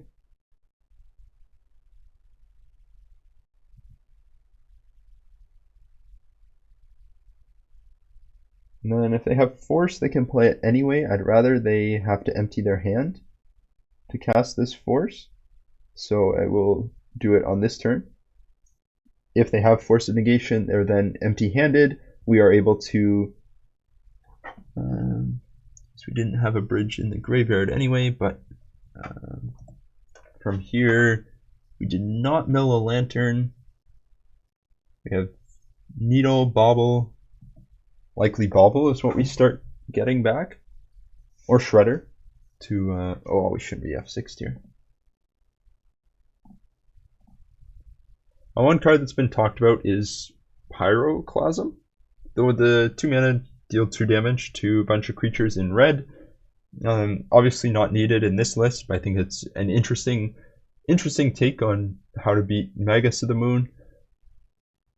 Honestly, like, I don't love it. I think most of the worst impact of Magus is just coming down and immediately killing Saga, which Pyroclasm doesn't stop. And I mean, yeah, it's good, but I don't. Maybe I just have to play with it a bit more. Don't yield through this turn. No. Hopefully we're not yielded. We'll see. They are tanking for a while, which is good for us. Probably means they don't have an obvious play. Probably a bit surprised to see this Emry. You know, Emry she's such a good card. Like, half the reason Lurrus, I mean, okay, not half the reason, but part of the reason for the Lurrus banning was its loops with Bauble, where that just endgame loop of being able to recur Bauble every turn was just very strong. And they don't even have green mana. They have Tidebinder. Wow, I hardly played any Emry, and golly, has it been Tidebendered a lot. Tidebinder, words. Well, we have a 1/2. What is that? The third? I think that's the third Emry that we've had been Tidebinder. One from Merfolk, another one from Rhinos. At least we have this Witching Well. As drawing 2 cards here, I think, is going to be pretty strong. Just have to time it well. Hopefully they don't have another Tidebinder in hand. I mean, it's probably bait. I'm gonna let them have it. If they have Force of Vigor in hand, I mean, that's what we're playing around, is them having Force of Vigor. Now, importantly, their own Magus is stopping them from hard casting their Force of Vigor. So that is something. I like this. I mean, if this resolves... Alright, so they don't have access to Force of Vigor now. They cannot play that card. They don't have access to Force of Negation on our turn. So we're gonna... Well, I guess they can hard cast it with the islands. Now we have 1 Welding Jar up. Lorien Revealed is good. Witching Well is going to be our own mini Lorien Revealed, hopefully. And honestly, this Magus is now doing more good for us than it is for them. Lantern, yes, please. Don't have a. They can't have a. They cannot have a counter here, which is. And they pitched a mystical dispute. Yes, please. I would like to counter that force negation. Woo! Void mirror. For the way I void mirror. Oh, I love this card. It not always playing it. Lots of metas where it isn't great, but it is so satisfying when it resolves and is relevant. And I've had people bring it in against me on Lantern before, and they see, ooh, like colorless deck, lots of colorless cards. It does nothing against Lantern. Yeah, all our lands make colored mana anyway. We talk about Torpor Orb. Oh, I find that hilarious. We're getting Void Mirror countering Force Negation. We're getting Tidebindered on Emry like 4 times in the league. We're gonna cut one Emry in order to bring in that Torpor Orb. Yeah, extra Needle. Go down another Emry, as they are likely have some better plan for Emry this game. I would be surprised if they made no changes. I don't like this hand. I'm just gonna mulligan. Don't think it does enough in the matchup. This hand is way better. Obviously, Magus of the Moon would be stronger against this hand than it was last time.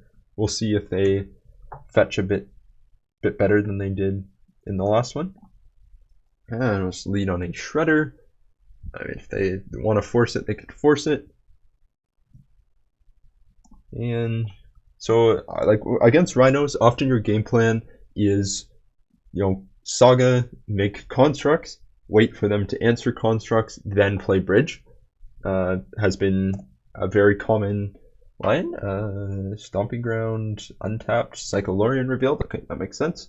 But yeah, they're just putting pressure on them with Saga, then waiting until they answer that pressure, and then slamming the bridge. Is very powerful, gives them a very hard. It's much harder for them to deal with that. I mean, you can just.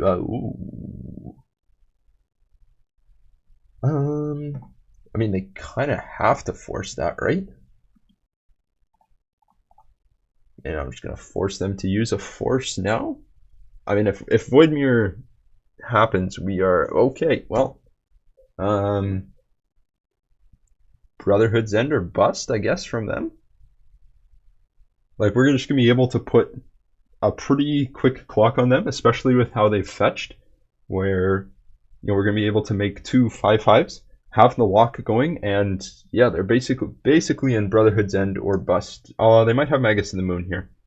They fetched Forest, sorry. Playing an island, probably Magus. Blood Moon. Oh, alright. It is good, but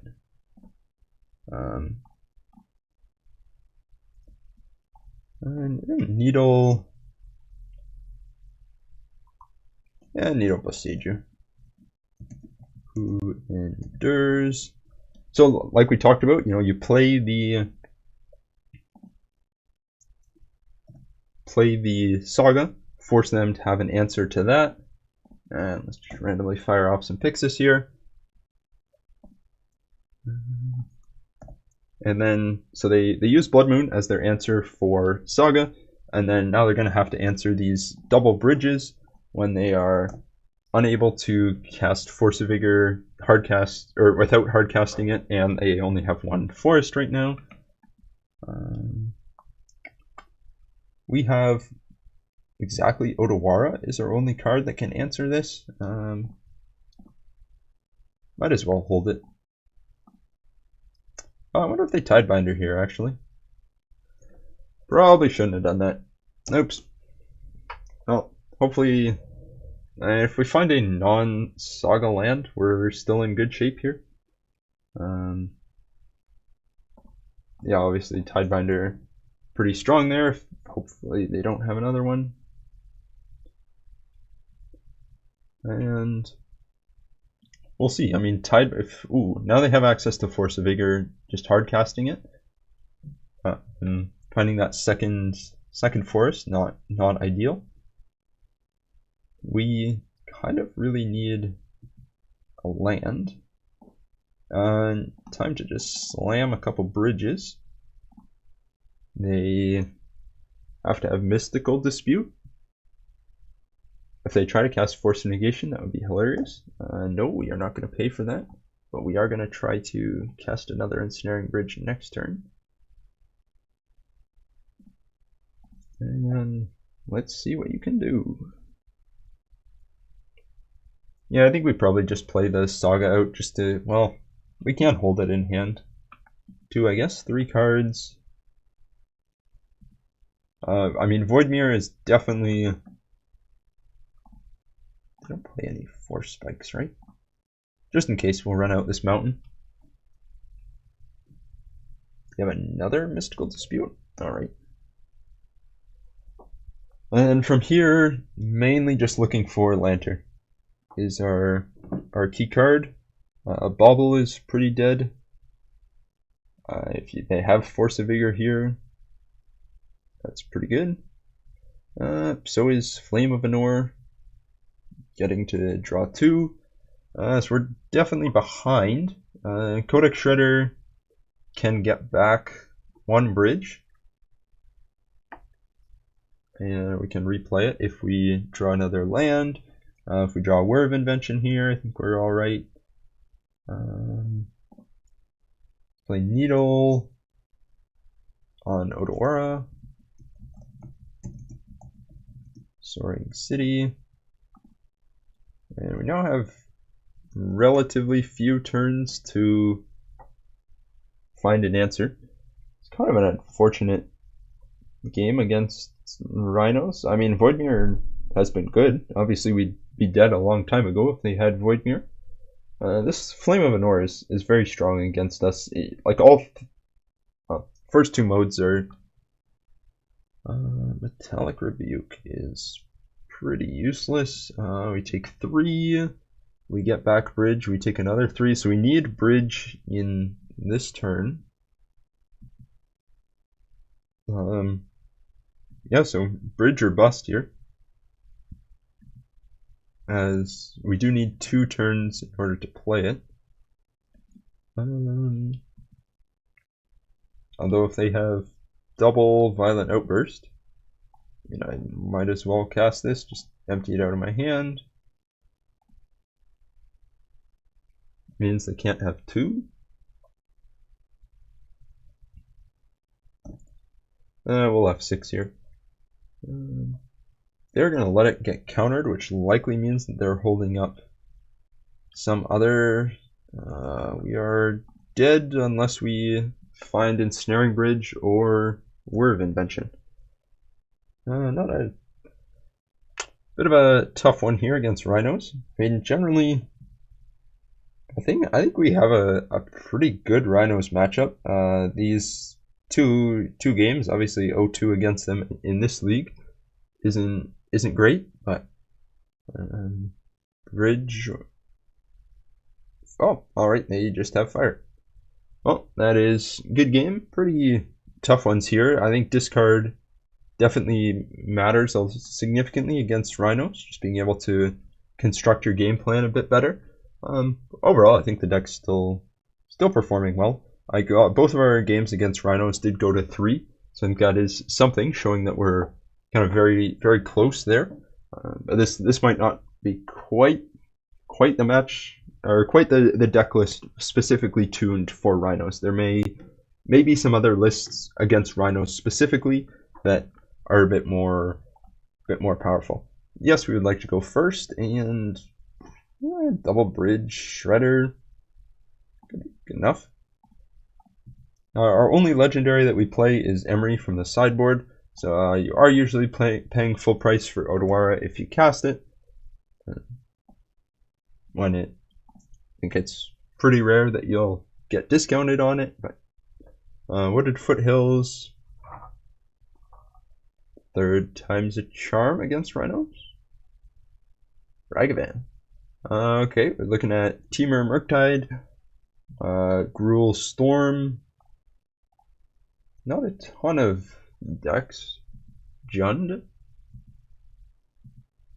And we are gonna, before this Ragavan connects, look to bauble ourselves. just ensure that it's not taking anything too strong. Response to this trigger. Bauble ourselves.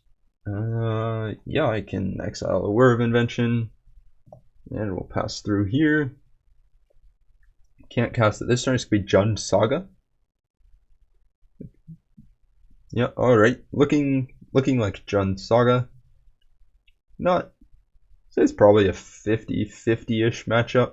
Probably just have to have Pithing Needle at some point for Haywire Might. I don't know if they'll have it main or. Speaking of Pithing Needle for Haywire Might. Speaking of all the Pithing Needles you could want. We're just gonna play a bridge here. Next turn we're gonna go Bridge Needle and hope to be in decent shape.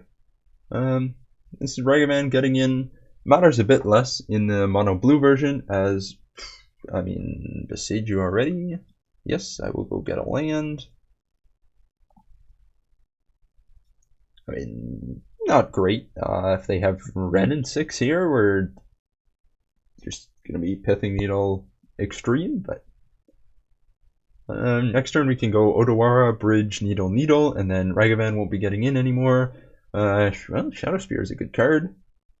We're going to put Needle on Haywire Might because it's somewhat likely that they play 1 in the main deck, and then Needle on Beseiju, as these lists usually play Ren and 6, and it's unlikely that they only have 1 Beseiju. So, and if they have Ren and 6, they can get Beseiju back. Do we want to hold up Metallic Rebuke here? Probably not. Oops. Should have played Pithing Needle before we played Ensnaring Bridge here. Hopefully they just make a construct here. Alright, perfect. Beseiju, who endures. And then we get this Needle on Haywire Might. Haywire Might.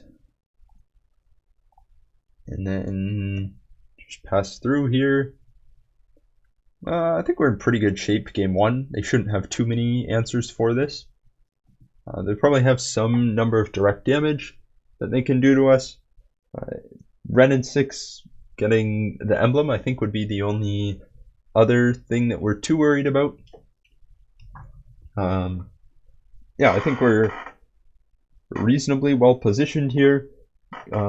Pre-board, Saga, yeah, Needle is a card they can have. I mean, not much we can do about that. Our route to victory from here is no. So if you play Pithing Needle in Modern, you should have a pretty good understanding of what the other decks in the meta are. Obviously, that's what we try to do with Lantern, is really knowing what the other decks are, the One Ring. I mean, it's a card we can have. I guess if you've never seen Lantern Control before, then sure, makes sense. But yeah, we don't play the One Ring. So I'm very, very happy that Needle went on One Ring and not Shredder. Although we may have to explain to our opponent in a minute how Lantern Control actually wins. We'll see. I doubt they've seen it before. Life from the Loam. I wonder if they're playing the Assaults. May have to get a Pithing Needle for Seismic Assault here. Huh. That was one thing that I did not consider. But I guess we haven't seen any black lands. So probably Seismic Assault, honestly. And they didn't pick up Beseiju. I mean, they're just gonna loop Saga here. Another Fable is better than a lot of things. Oh yeah, I have a counterspell in hand. Whoops. Still getting used to playing with counterspells and lantern. Not super common, but I guess countering that fable would have been a good decision. I could play another shredder here. They only have 3 mana, so we do have enough to counter seismic assault if they decide to play it. If they're using life from the loam to recycle Urza Saga, I think we're all okay with that. They do elect to dredge. Ren and 6. Alright, Ren and 6 is basically all we care about here. The rest of this is not too relevant. We're getting Lantern. We can counter. I mean, all their stuff has 2 power. Like, we talk about holding counter spells, but as long as it's just 1 counter spell we're holding, alright, discard bolts. That's a decision. Their Saga can make constructs. I'm fine with that. Flip Fable. I mean, I think it's Seismic Assault, right? Like, that's has to be what they have. Yep. Just gonna counter that. Let's look up. I wonder. I wonder if the Seismic Assaults I have seen. Play return. Targeting Urza Saga, Arid Mesa, and Boseiju. Well, we do have this Pithing Needle on Boseiju, which is pretty good. This deck, I wonder if we should be getting a needle on all of their recent finishes. They have a few, but none with this deck. Yep, you can get back those 3. We know they have 3 cards in hand, and some of them are the other lands that they returned. So I'm gonna hope that they don't have another Seismic Assault.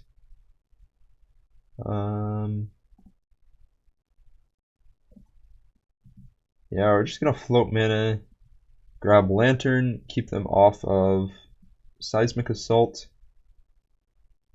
Goyf, we're fine with them having, and this Saga will allow us to get a needle in 3 turns, and they can shoot us for 6 a turn if they have. So we are dead if they have Seismic Assault. Them recycling Forgotten Cave here is also not going to be good. Yep, your Saga resolves. Another Pithing Needle. Another Pithing Needle puts us pretty behind. As suddenly, Pyrite Spellbomb. I mean, unless they have some way of looping it that we haven't seen yet. Oh, they concede. Alright, probably took a look through our deck, saw what they could play to beat it, and determined that it was nothing. These Seismic Assault piles are very interesting, kind of cropped up in the last couple weeks. We want Pithing Needle, obviously. Shuts down most of their deck. Welding Jar. Did not run into any mill today. Torpor Orb, Damping Sphere, Elixir. We have Soul Guide Lantern is basically our only way of interacting with their graveyard. Probably want some number of Emrys. It's not good into Seismic Assault, but it can be good with Soul Guide Lantern to stop them from looping life from the Loam.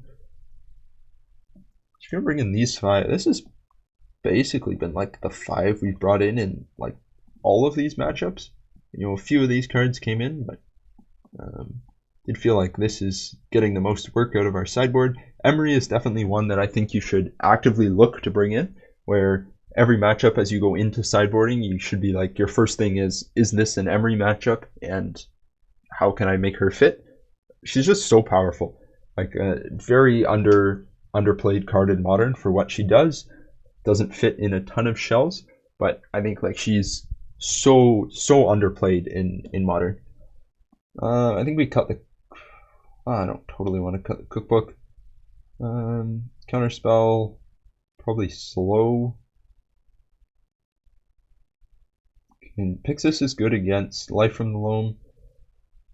We don't really have any way of dealing with a resolved Pithing Needle from their side of the battlefield, which is going to cause some problems. Yeah, that's definitely. Oh, we could bring in Ashiok. Actually, I kind of like Ashiok in this matchup. We're going to cut Counterspell. That's 4. We have 6 coming in. Yeah, we can probably just cut a Witching Well, a Shadow Spear. Witching Well, I think, is a fairly safe trim. You know, it's very strong in the deck, but it's not by any means like game breaking. It's can be game breaking in the grindier, slower matchups, but in these aggressive ones, it's not the end of the world. Turn, yeah, I will keep. Seems like a pretty good hand. We got turn 2 Emry, welding jar, protection, full lock. Still missing Pithing Needle. Turn 1 monkey is not great. Oh, Utopia Sprawl. I mean, we know they're seismic assault, like a assault loam already, and not Ponza, which is good. Although that is a start Ponza could have. And Shredder. Next turn we'll go Saga, Lantern, Emry. Hope to. I guess we shouldn't totally F6 because this welding jar, but whatever. Go Saga, Lantern, Emry. Hope to mill a Ensnaring Bridge. Then you can get Ashiok turn 3 before this Saga comes down. Yes, they'll be able to attack it a little bit. Saga trigger.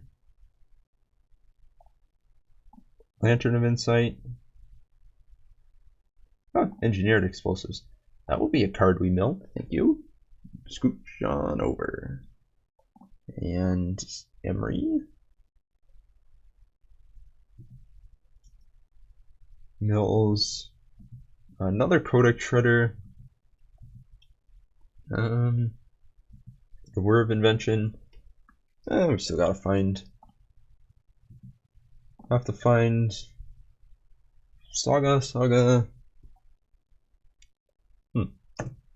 Let's see what they discard here. Probably 2 cards to draw Saga plus whatever's underneath it. Pithing Needle, they found. Well, that's a bit unfortunate. We were kind of hoping to use Ashiok in order to keep them off of Pithing Needle, because they wouldn't be able to get it with Saga. However, if they just draw it naturally, then that is pretty good. We are actually on a fairly quick clock here. I think we just slam Ashiok. So we don't want them getting Haywire Might. It's pretty bad here. So yes, our Ashiok's going to die, but it will stop the tutor off of Urza Saga. I wonder if they go for the ring again. That would be pretty funny if they did. I think they should go for Shredder here. Or Emry. Emry actually might be a good call. And they do go for Emry, so we'll probably be chumping with her. We have no way of beating a resolved needle, so we'll just chump with Emry. And just gonna play Ashiok here, negating the first ability here, and I don't have a ton of recursion, so I think we just are just gonna take this hit, and then hopefully can make 1 construct. They do have another Saga coming. The construct is a 3/3.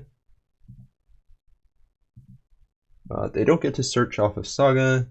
They don't get to use fetch lands. You do get to make another construct. But no searching.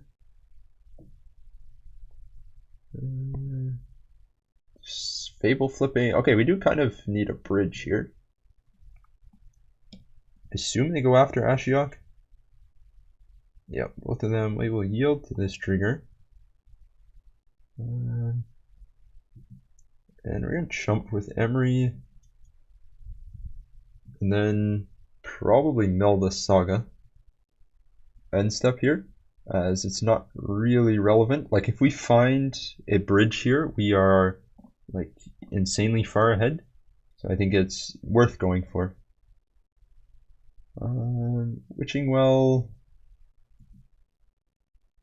Probably mill it here.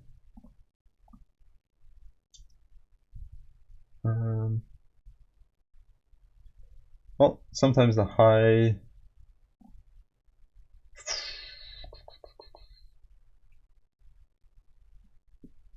Yeah, we got another one in hand. We have a good number of hits here that are relevant. And that is not one of them, go figure. So we're going to make another construct. And then we're going to grab a Codex Shredder, as we do need to find some way of getting to Ensnaring Bridge. Whether that be... Once we have bridge, this welding jar should do a pretty decent job at protecting it. Yes, we're basically going to have like one turn to find bridge. I don't think we use Ashiok in order to force them to send a construct its way. But with 5/5 constructs, I wonder if they have 2 pithing needles. Ooh, Haywire might. Ooh, that's gonna be pretty good. Which they probably have it. I think we're in trouble. Definitely on the back foot here. They you can't search, buddy. Ashiok is a fun card. I like Ashiok a lot. I think it's very useful in a large number of grindy matchups. Obviously, it's significantly better when you can just hide it behind an ensnaring bridge, but we are not quite able to do that here. Do we regenerate? If we don't, well, if we sack it, it's tapped. I mean, we're dead. Now it's just up to whether or not they see the line. Yes, I would like to shuffle my library in order to get a island. I mean, do they see it? They have lethal. Are they going to attack me or Ashiok? They nearly attacked Ashiok. And they're making the bold play of going for lethal. Alright, well, tough game 2. Maybe get a pithing needle on reflection there. Could be correct, but I don't hate it. We'll be on the play for game 3. Hopefully just be able to find a bridge a bit sooner. I think it is going to be somewhat difficult to race their constructs, like make ours bigger. And it did look like they were somewhat less all in on the Seismic Assault's Life from the Loam plan, so we potentially need to needle that a bit less aggressively, the Seismic Assault, but Assault will kill us pretty quickly if we don't have some sort of answer to it. Yes, please, I would like to go first. And, I mean, I'm going to keep it. It's not great by any stretch, but we have the lock on turn 2. Word of Invention online pretty quickly, and so I'll take it. Don't like being too picky. I mean, maybe we could mulligan a touch more aggressively, but hopefully we can find important pieces with this Lantern of Insight and Shredder. Probably play Regimen. Oh, Utopia Sprawl again. I haven't seen Ragavan since game 1, which is kind of nice. They were on a starting 7. Another land here is far from ideal, but another Codex Shredder is pretty nice. I mean, a lot of this is going to come down to what they have in hand. Engineered explosive, obviously we're going to mill that very quickly. Saga, not good. Ooh, where am I? I mean, they could use it. Goif as an O1. We probably have to use Werv Invention just to needle Haywire Mite. But if they have Beseiju in hand, that is pretty unfortunate. Ooh. I mean, we have to do it. Haywire Mite just shuts down basically everything. It is going to make this... Where is our needle? It's going to grow this Goif a bit. Haywire Mite.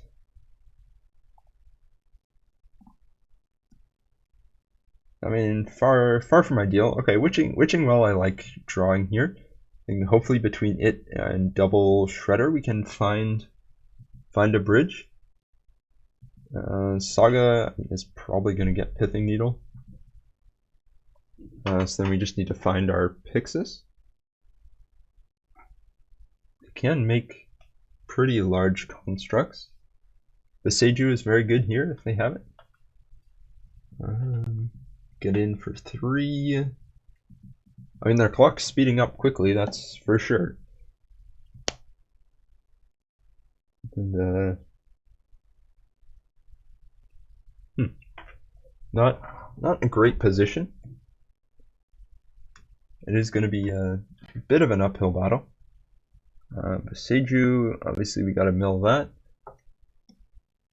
They could have one. It's interesting that they didn't fetch to get this extra. Well, we may just be dead. Force the vigor. Go figure. I mean, I think we have it exactly 1 turn to somehow find. You? Can I say you? Scry 2, max, they have 6 damage in hand, bottom, both of those. Werv Invention is very good. Unfortunately, we have to mill all of these cards. Fable, I mean, we kind of need Werv Invention plus, I mean, we need Pithing Needle. We Werv Invention for bridge next turn. They're adding enchantment to the graveyard. I mean, this is going to be very close if we're able to come back, but I think they have it here. You know, I'm not totally holding out hope. Very some unfortunate games against Rhinos in this league. Needle on Witching Well. Needle is very strong against us. I think we are going to look to find some alternatives to it in some future lists. Like we talked about in the intro a bit, Raven form is one option. I don't think it's a insanely strong option, but it's definitely better than nothing. They're playing a land, which is better than 2 damage going our way from it. 2 cards in hand. Well, let's see what's under the Werv Invention. Soul Guide Lantern, we're going to play Odawara. And in there... Or we're going to let them draw the monkey. Hopefully between... Come on. Well, this is not good. Also, if they still have life from the Loam, we are 4, 5, 6. X is 3. And if they have an answer to it, we die immediately, and if they don't, we probably die slightly slower.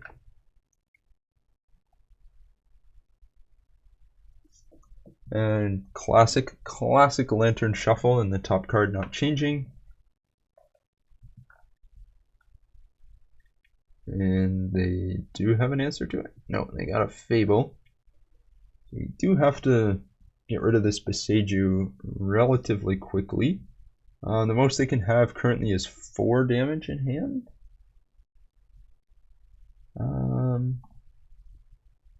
Play Soul Guide Lantern. Exile the first Beseju. This other Beseju in hand. I think we're just going to have to shuffle their library with Lantern. And they finally got the right card named with Pithing Needle, and we are seeing how bad it is for us. Yeah. Well, end of turn, we're going to crack this Witching Well, which can hopefully find us something. The Soul Guide Lantern, having it up here, I think is pretty solid if they go to discard something like Life from the Loam. Another Seismic Assault, they can have a maximum of 6 damage coming at us currently.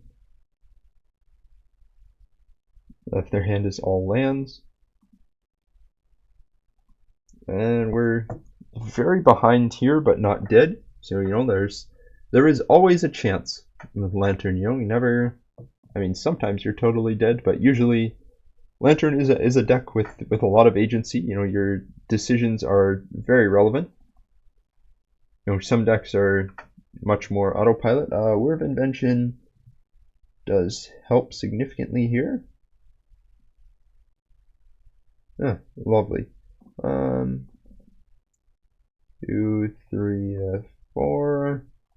Done. Word of Invention X equals 1. Wonder if they shoot a couple lands at us.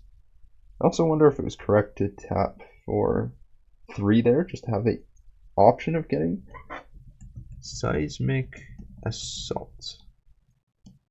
There is some potential here that if we just needle every card that's relevant, they concede, as they don't have any other ways of killing us. Although I guess they always have Force of Vigor.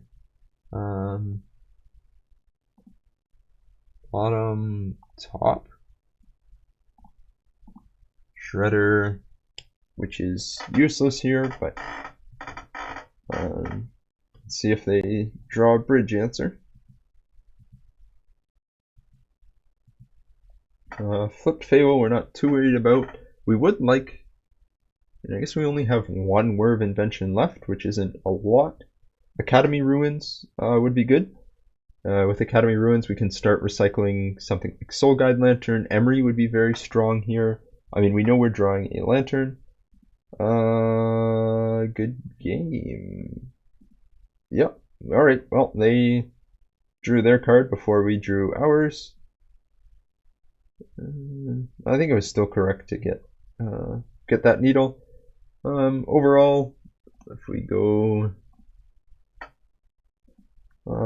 back to the list here, thoughts on it. I think I was pretty happy with it. I would say it performed pretty reasonably. I'd say the games against Rhinos, not having access to discard was somewhat relevant, but it wasn't totally backbreaking. I think there were definitely avenues to winning in that game. I'd say Witching Well performed extremely well. I was very impressed with that card. Was not expecting it to be quite that impactful, but just being able to smooth out your draws early and then provide some very real card advantage later proved to be a very valuable asset. I think one thing is resolved permanence being very hard to deal with, specifically as we saw in that last game, Pithing Needle, where if we have a way of dealing with Pithing Needle, I think we're much more favored.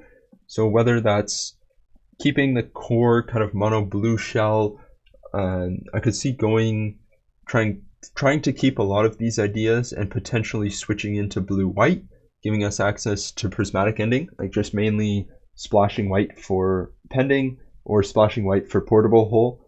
I think that could be another direction that this deck list takes. But overall, I was happy with it. The Rhinos games, obviously, I would have liked to win at least one of those. I think Rhinos is still a favorable matchup despite the losses, but kind of tough to take a couple of those in a row. Overall, yeah, I'd say I was pretty happy with it. Would love to hear your thoughts in the comments, and likely be trying to fine tune this list a little bit more over the coming days. Anyway, that's been some Mono Blue Lantern. Hope you enjoyed. Don't forget to subscribe, and I will see you in the next one.